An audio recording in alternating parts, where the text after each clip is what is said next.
Hey everybody, welcome to Talk of the Craft. Yeah, that's what I'm gonna call it. It's Dan, Beer Movies Music. I have this show. This is kind of the first time I'm doing it, really, ish. At least I haven't done it in a long time. But anyway, today I've got a couple people from a very awesome movie I just watched. It's called 32 Weeks. I have the star of that movie right now, Nicole Souza, joining me. Nicole, why don't you say hi? Hi. Hello, everyone. It's good to see you. Thanks for joining us. Yeah, thanks for having me. I'm super excited. Oh, good. And I also have the writer director of 32 Weeks, Mr. Brian Cavallaro, is here as well. Brian. Hello, thank you for having us. Oh, it's my pleasure, Brian. It's an absolute pleasure. I couldn't be happier to have the two of you, actually. As you know, it's called Talk of the Craft, and it has two meanings. I don't have to explain it to you, but we are drinking beer, craft beer. I've got my Bottle Logic arborescence, because it's a play on words as well. Something to do with a tree.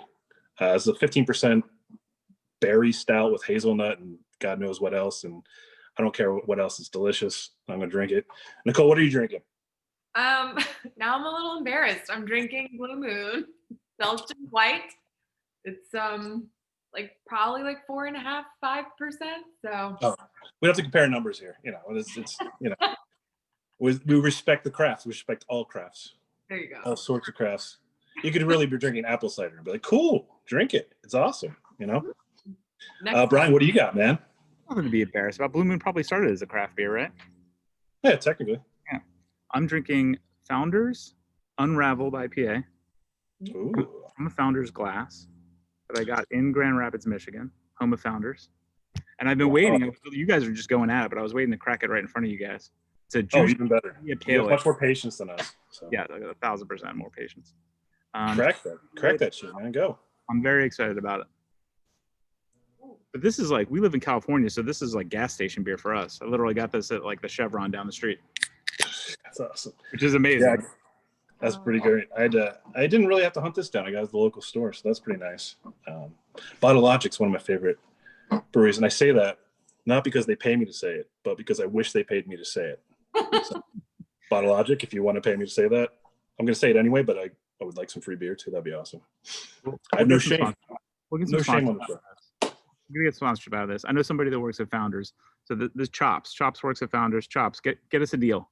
All right. Yes, please. Chops, come on, dude. Hook us up. All right. Anyway, so I guess we should talk about your movie. You got this movie that you guys did. Nicole, I'm gonna say this was like your second feature film, right? Yeah. That's correct. How did you prepare for this role of Cole? Well, it was a pretty quick process, actually. Like, I don't know the exact number of days, but I feel like I got a text from Brian, like, a couple months before, being like, I have this script idea. I was like, that's great. And then, like, a couple weeks, maybe a month before filming, he was like, hey, can you come out to LA in August and we'll make this movie? I was like, oh, I have no idea, but we made it happen. And I guess, like, just leading up to it, it was, the character I find Cole is very relatable. I think she because of the name. Sorry. Because of the name. Because the name, yeah. But also just like the character in general. I feel like a lot of just like her personality traits are things that I find in myself, which I don't know if Brian did on purpose, but and then I guess just the character definitely experiences some traumatic events. So I think I definitely took some time trying to embrace them, and remove any judgment from the character, because that can be really difficult to do when you're dealing with such heavy content, but also kind of trying to keep it like fun and light while filming, because most of the movie is really fun and light and heartwarming, and you love this girl, you want her to you really are rooting for her the whole time, and it's kind of a journey figuring out what she goes through, so I guess just trying to like channel the journey and not and maintain the mystery in myself throughout the process, I guess is awesome. Yeah. Well, we can ask the writer director since he's here. Brian, did you form this character of Cole with Nicole already in mind? I think so. You can guess by the title. He was Cole was in the first film that I did, Against the Night, and it was a horror slasher sort of fun run around a prison type movie. We had a blast making it, and I admittedly I think killed her off a little too soon. So we really connected well, and I thought she was terrific actor, and I think ever since then I was like, all right, I need to find something that is a vehicle for her that can showcase her a little bit more. I wrote the character in mind. I just thought about her and wrote her as a character. I think Dan, we've known each other a while. I have written a character named Dan that I thought of you while I was writing that, and I think these things sort of come to pass sometimes. And so I wrote the character of Cole, and I sent it to her, and said, "Do you want me to change the name of the title character? Because that's an easy fix I could have done, beforehand." But she, embraced it, and I think after you read it, it feels like hard to think of it otherwise. And certainly now, I couldn't imagine the movie, having a different title for the character. I really like that name, and I think it works, well for the movie. And I think even at a certain time, I thought about calling the movie Cole. I think we talked about that. And I was like, no, that's too much. What's the 32 Coles? 32 Coles would have been a good title, I think. Nicole, let me ask you: are you? There's a lot of, for people who haven't seen the movie yet, amnesia is something that comes into play in this movie. Do you find yourself? Are you a forgetful kind of person? Yes, I've never suffered from amnesia, I guess in medical terms. But yeah, man, I forget, like, it's bad. I mean, I've gotten into the habit, I've gotten more organized in the past, couple of years where like I literally have to write things down in my phone, or like that I have to do in an hour, otherwise I'll forget them. So, there's what does Scott say? He says something about like losing your keys, and he makes this whole analogy, and I literally lose my keys all the time. So you know what? That's true. Like as soon as I stop looking for them, I'm like, oh, there they are. So yes, I do. Can we do a quick test of your memory right now? Will you repeat these words? Person, woman, man, camera, TV. Person, woman, man, camera, TV. Excellent. Now you're also president of the United States. Genius level. That's all it takes. Congratulations. Yeah, that's it. That's the test. And you're genius. As a genius, you passed it. Like, I think you just got the highest score anyone's ever gotten on that test. Wow. Yeah. Well, we should call the press. Let Let's them know call. the new president, first woman president, not just vice president. President. They're going to be upset, I think. Yeah, my vote. I guess I technically am the press. Is that what this is? I don't know. Anyway, Brian, where did the inspiration for this movie come from? Because there's a lot of strange things going on in this movie. I'm not going to do any spoiler alerts, so people have to watch the movie. But just give us like, where did the inspiration for this thing come from? That's a great question. It is an interesting question. Because it's hard to sometimes backtrack these things, and I get inspired a lot by just knowing of the existing the surrounding infrastructure that you have to work with, and like what is possible, right? So I knew after the last movie that I wanted to make something in Santa Monica, close to home, and to go against the grain of what an independent film can be. So to shoot in as many locations as possible, to do the exact opposite of what they ask you to do, to sort of subvert those expectations from like what an independent film can do. And at the time I started writing it, there was a lot of a lot of social media, a lot of bad things happening on social media, a lot of like, your privacy was really at risk, and it was something to be concerned about. And so I really started writing basically a social media type thriller. And that's why like the first scene you see Cole is on Facebook. That was sort of like leading into the dangers of what social media can become. And then as I started writing it and the script started taking form, it really just became about human relationships. And I think a lot of them, have mirrored relationships that I've had in the past. Fortunately, not any of the too serious elements that occur in the movie. Then creative license takes over, and you're like, what if we did this? What if we did that? But it really just evolved as we started writing it, because in the beginning, it was certainly not what I anticipated. I wasn't thinking, I did not think when I started this that I was going to make a movie that touched on all the themes that this movie touched on. Absolutely.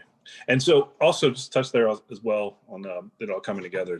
You had a huge budget for this, right? What was this, like a $36 million film, or what was the budget again? We're always hesitant to say the exact number, but You don't say the exact number, but give everybody a feel. Yeah, used car prices. Yeah. Yeah, I think the biggest budget was, I just Cole and I had a few drinks every night, and we went out to dinner, and and I think that was really the big budget numbers. I mean, we had the crew that came out to help us was very cool and generous with their time and didn't ask me for a lot of money, and cast was very small and generous and willing to work off of points. The last movie we did with Cole, we did that. We worked off of points, and it worked out. So we went with the same concept this time around, and it was really fun and a cool way to get a movie done, for literally used car prices. That's awesome, man. Well, congratulations on doing that, because that's you pulled off quite a feat here in this film, I think. Putting this all together and making a pretty damn good movie, I must say, if I can say that objectively. Which I'll try. Let me also say, have either of you been in an accident like that?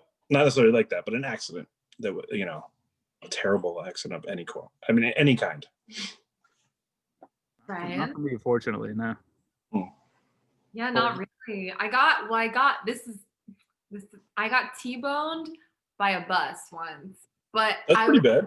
Everyone was completely fine. So it's not really the same, but it was still pretty scary. But everyone Or maybe you can't remember. Oh my God. Ooh. That's like my biggest fear, man. Like, I'm just gonna wake up one day and they're gonna be like, "You've been in a coma for 70 years." I'm like, I'm so old. Like, but hey, at least I'm having fun in the coma. So. Cool. Hey, live your life. Christmas tree vibes here. Here we go. Man, now I feel left out. You guys both have Christmas trees. I have like a stack of beer behind me. You can see that. Are you? Oh wow. Yeah. No. Yeah. I just. You guys very, very festive.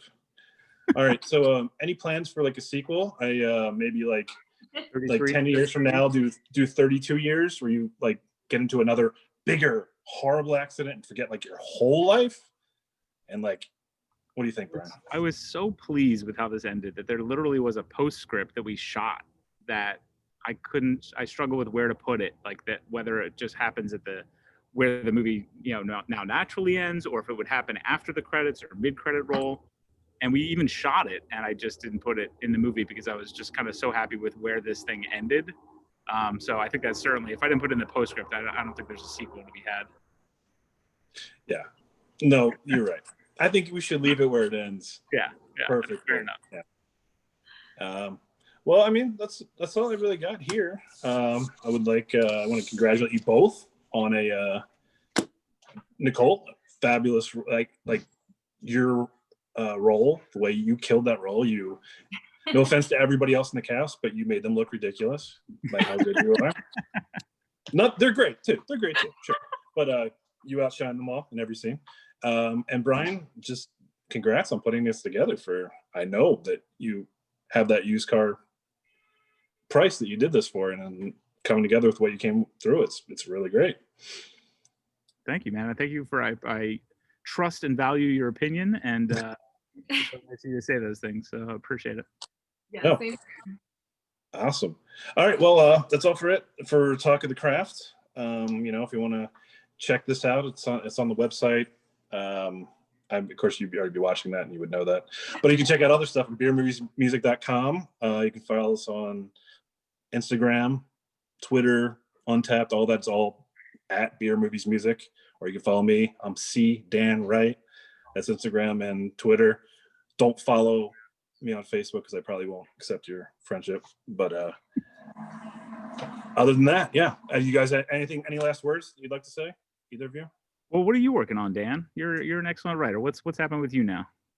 I'm in the process of I got a couple scripts that I'm working on. I was just doing, the reason that you see the shaggy version of me is that I'm still in the process of reshoots, that I'm not allowed to cut my hair and beard because we've been shooting this movie since the summer, and we don't have a lot cut yet, I was told, and so I still have to wait 2 weeks to find out if I can cut my hair, because I can't wait to cut my hair and shave this beard at least a little bit. It's getting a little messy. It's a look. You're working. Thank you, Nicole. I appreciate that very much. Yeah. Other than that, I got a couple scripts I'm working on. I got a couple I'm writing for other people, and I have a couple I want to write for myself that I'm gonna make for me. So. All right, can we do this again and talk about your movie next time? Let's do it, man. Yeah, let's do this again. Let's say like next week, same time, same place. Perfect. No, thank you both for joining me, and hopefully we will do this again for the next project, whoever's project that is. We can all come back and drink beers and talk some more. Cheers. Cheers, guys. Cheers. Thank you so much. All right, now can we sit down and talk about